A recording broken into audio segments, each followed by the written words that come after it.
अध्यात्म विज्ञान, नई दृष्टि, नई खोज। देखिए, सुनिए और समझिए। अध्यात्म विज्ञानी पूज्य स्वामी श्री कमलेशानंद जी के निर्देशन में सनातन सत्य का अनुसंधान कर जीवन को प्रकाशित करें। भगवान की सही परिभाषा क्या है?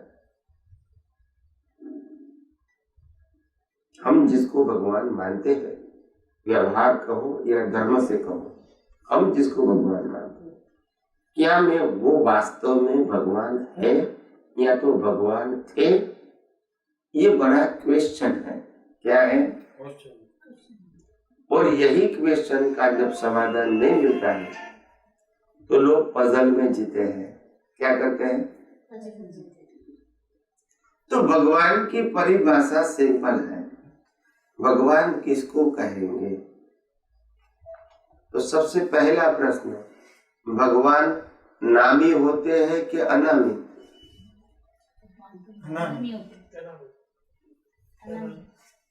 जिसका नाम है इसका तो भगवान कैसे होते हैं, नामी या अनामी?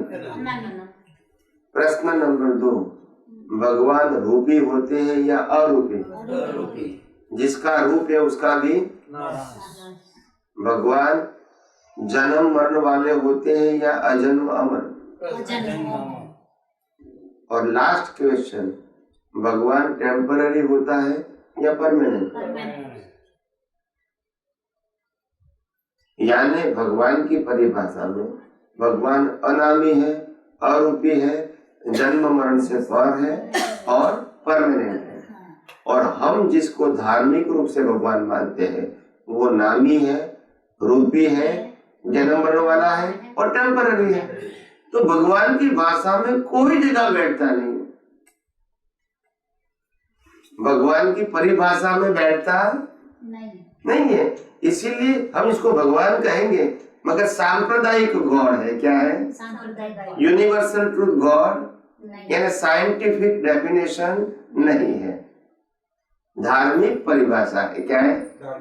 सबका धर्म अलग अलग तो परिभाषा भी अलग अलग, मगर ये यूनिवर्सल ट्रूथ। और हमारा पूरा साइंस किसके ऊपर आधारित है? Universal truth, law of nature के ऊपर आधारित, लॉ ऑफ रिलीजन के ऊपर आधारित नहीं है। तो साइंटिफिकली हम गॉड किसको कहेंगे? जो यूनिवर्सल ट्रूथ है वो किसको कहेंगे?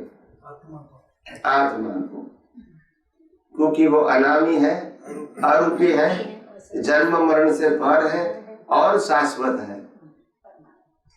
तो आत्मा, भगवान की परिभाषा सिर्फ आत्मा को ही लागू होती और इसीलिए आत्मा को ही परमात्मा बताया। जहां तक आत्मा की अनुभूति नहीं है वहां तक इसको आत्मा कहेंगे।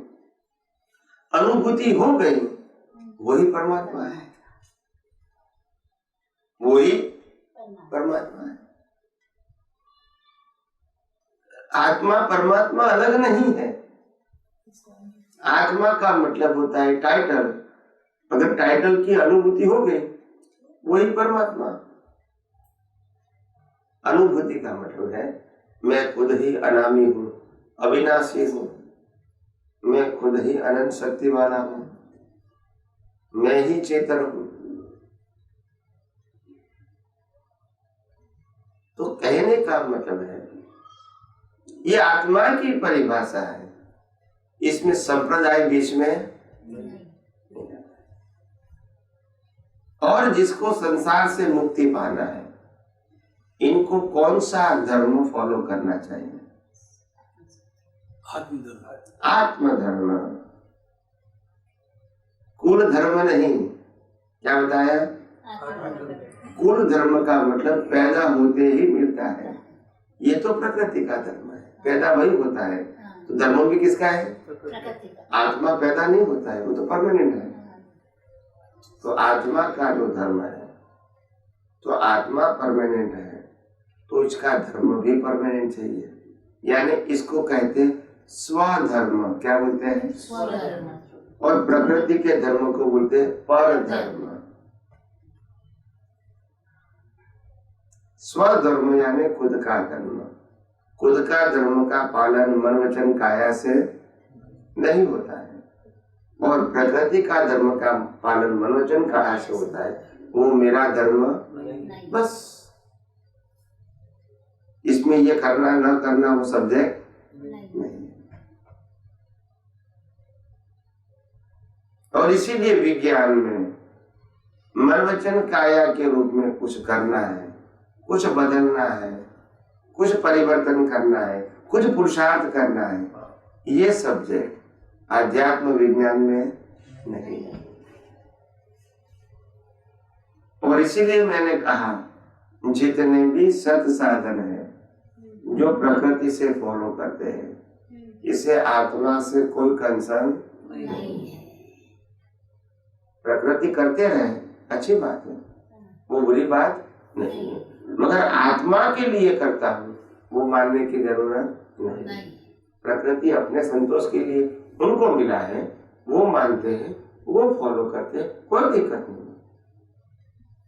वो खाना भी खाते हैं, नौकरी भी करते हैं, परिवार को चलाते हैं, काम भी करते हैं, जागते हैं, सोते हैं, व्यवहार करते हैं, सब कुछ करते हैं, वो इसके लिए करते हैं। मगर ये जो करती है वो आत्मा के लिए नहीं। तो आत्मा के लिए प्रकृति पुरुषार्थ करती है, ये रॉन्ग नहीं। प्रकृति के लिए करती है तो कोई प्रश्न नहीं। तो यहाँ आत्मा का पुरुषार्थ दृष्टि से है, किससे है? मन वचन काया से। और जैसी दृष्टि वैसी लाखों लोगों की हिंसा करने वाले श्री राम वही अवतार में मोक्ष में गए, जैन रामायण। और लाखों लोगों की हिंसा करने वाला रावण, लाखों लोगों की हिंसा करने वाला अर्जुन, वो भी वही अवतार में मोक्ष में गया, जैन महाभारत। हाँ के ना?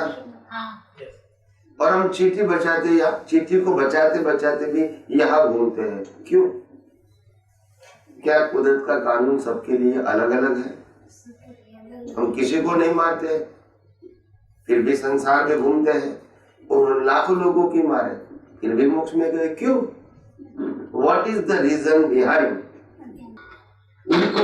उनको ज्ञानी पुरुष से दृष्टि मिली थी, उस दृष्टि को उपयोग में लेके उन्होंने ये कार्य किया। नहीं, कहने का मतलब ये है मन वचन काया की जो मन वचन काया से जो भी क्रिया होती है वास्तव में वो न आत्मा के लिए बाधक है और न ही नए कर्मों का वो सर्जन करते हैं। अनलेस आप मानते हैं वो मैंने किया, वो अज्ञान है, तब तो आप रिस्पॉन्सिबल हो। साइन हो गया, साइन कर दिया ना।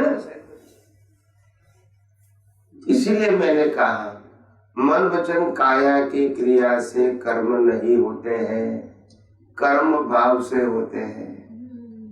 और भाव जैसा ज्ञान वैसा भाव। तो उसके अंदर अज्ञान नहीं था तो भाव भी, और इसीलिए कर्म भी नहीं बना। क्रिया बनी मगर कर्म, तो कर्म नहीं बनेंगे तो कर्म फल कैसे मिलेगा?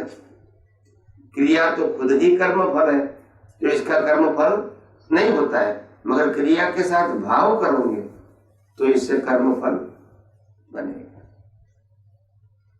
उदाहरण से समझाओ। मैंने कहा ना कि लाखों लोगों को हिंसा करने वाला अर्जुन वही अवतार में मोक्ष में गया, तो क्रिया तो किया मगर भाव नहीं था ना, क्योंकि अज्ञानता नहीं थी। इनको क्या नहीं था? अज्ञान नहीं था। और कर्म बनते अज्ञान से, क्रिया से नहीं बनते। और जिसे कर्म बनते हैं वो अज्ञान उनके पास नहीं था। राम के पास भी अज्ञान नहीं था। तो कर्म क्रिया से नहीं बनते हैं, अज्ञान से बनते हैं। और हमको पक्का क्या करवाया है? कर्म क्रिया से बनते हैं। धर्म गुरु ने क्या पक्का किया? तप करोगे, जप करोगे, माला गिनोगे, पूजा पाठ करोगे, आरती करोगे, तो इससे कर्म बनेंगे, पुण्य बनेगा। तो ये तो अज्ञान है, आप समझे ना। और धर्मगुरु अज्ञान को क्या करता है? पक्का करता है। विज्ञान तो है नहीं, मगर अज्ञान को पक्का करेंगे। कहने का तात्पर्य यह है कि ये अभ्यास करते करते हम पक्के हो गए। वही तो बात है, वो अज्ञान धरा का धरा रह गया, निकल नहीं रहा है। तो इसीलिए वो अज्ञान का जो कर्टेन है, क्या है? इग्नोरेंस से ये कर्टेन ही निकालना है। क्या करना है? That's it. मन वचन काया से कुछ नहीं करना है आत्मा के लिए, मगर जो कर्टेन है रॉन्ग बिलीफ के, तो कर्टेन निकल गया तो अपनी शक्ति खुली हो गई। आत्मा अनंत ज्ञान वाला है, मगर ज्ञान आवृत हो गया है। क्या हो गया? कर्टेन वाला। तो आवरण को निकालना है, और वो भी आवरण कर्म का नहीं है, अज्ञान का है। क्या है? वो निकालना है। और अज्ञान कितने प्रकार के हैं? मुख्यत्वे 3 प्रकार के, मिथ्या ज्ञान, मिथ्या दर्शन और मोहनीय। ये तीनों अज्ञान से आत्मा की अनंत शक्ति का आवरण है। मिथ्या ज्ञान, मिथ्या दर्शन और मोहनीय। मिथ्या दर्शन और मोहनीय, ये 3 बड़ा अज्ञान है टाइटल के रूप में, और इसकी ब्रांचेस तो बहुत सारी है, मगर फंडामेंटली ये 3 अज्ञान है। तो तीनों अज्ञान से नए कर्म बनते हैं। कर्म मन वचन काया की क्रिया से, मन वचन काया वो कर्मों की भुगतान का साधन मात्र है। क्या है? स्नान करने का साधन मात्र है। वो कर्मों का उपार्जन करने का साधन नहीं है। जो कर्म किया था पिछले अवतार में, इसका भुगतान करने का इंस्ट्रूमेंट है।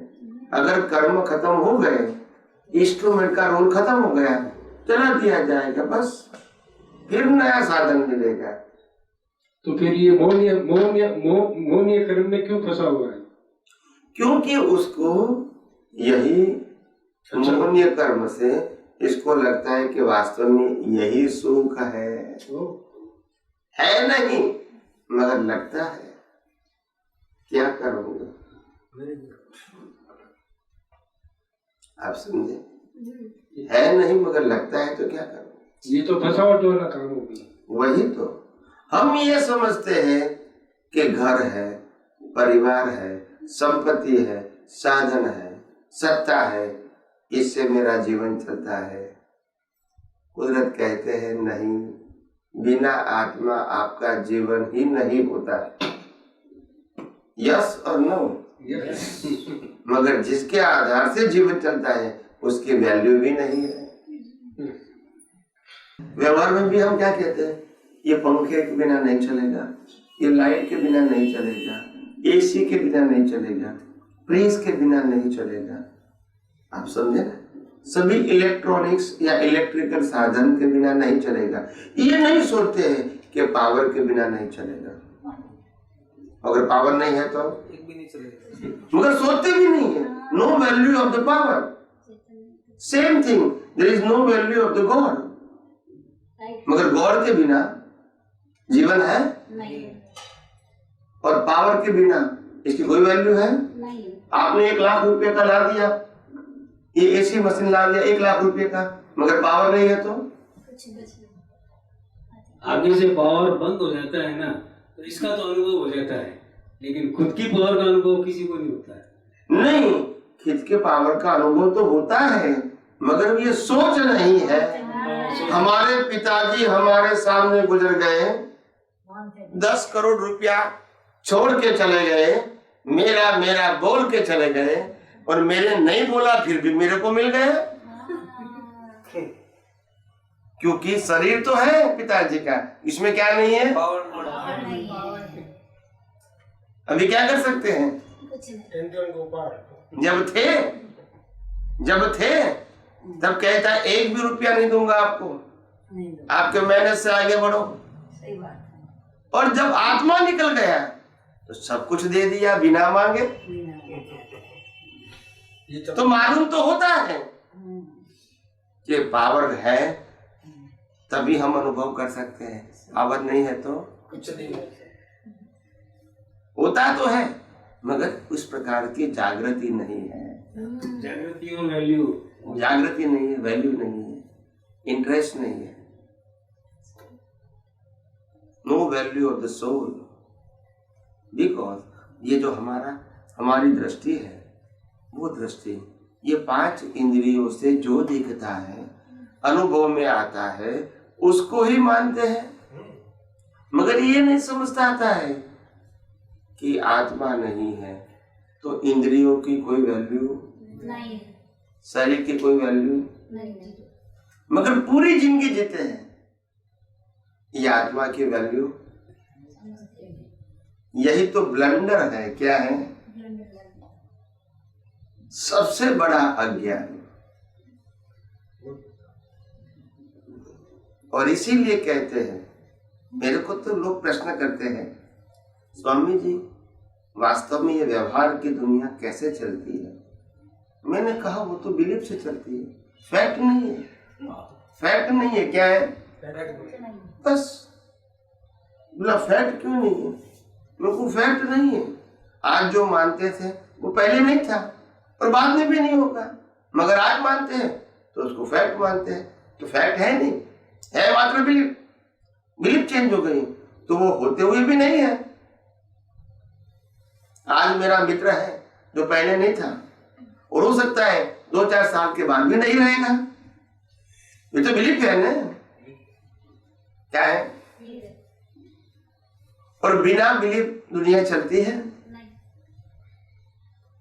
पैदा होते ही हमने माना ये मेरे माता पिता है, ये क्या है? ये मेरे भाई बहन है, मैंने तो कुछ किया नहीं। मानते हैं ना, क्योंकि इट्स अ रिलेटिव टर्म्स, व्यवहार सत्य, ये सनातन सत्य नहीं है। तो बिलीफ का सबसे बड़ा स्ट्रॉन्ग एग्जाम्पल क्या बताया कि कैसे दुनिया बिलीफ चलती है और आसानी से चलती है, उसका स्ट्रॉन्ग एग्जाम्पल। मैंने कहा जब शादी करोगे तो 7 फेरा फरते हैं और 7 फेरा फरने के बाद 70 साल की रिस्पॉन्सिबिलिटी उठाते हैं, ये सबसे स्ट्रॉन्ग बिलीफ है। आप समझे ना? फैक्ट नहीं है। हाँ, फैक्ट नहीं है, ओनली बिलीफ। हाँ, बस पूरा बिलीफ का मतलब होता है temporary, as per circumstances, permanent नहीं है। तो ये आप समझो, पूरी सृष्टि चलती है बिलीफ से। बहुत कार पड़ी है बाहर और किसी ने ग्लास तोड़ दिया कार का और बाहर से अनाउंसमेंट हुआ,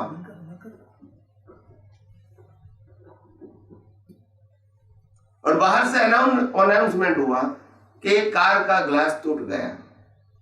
जो जिसकी भी कार होगी वो बाहर दौड़ेगा, जाएगा, देखेगा और देखकर उसको मालूम होगा कि मेरी कार का ग्लास नहीं टूटा है, तो आके और जिसकी कार का ग्लास टूट गया था इसको क्या होगा? इफेक्ट होगा कि मेरी कार का ग्लास टूट गया। तो जिसको दुख हुआ वो कार से हुआ या मेरी कार से हुआ? कार तो सबकी थी मगर मेरी नहीं थी, फिर टूट भी गई, जली भी गई, कोई तकलीफ नहीं है, मगर मेरी है तकलीफ है, क्योंकि बिलीफ, क्योंकि वही तो ओनरशिप की बिलीफ है ना।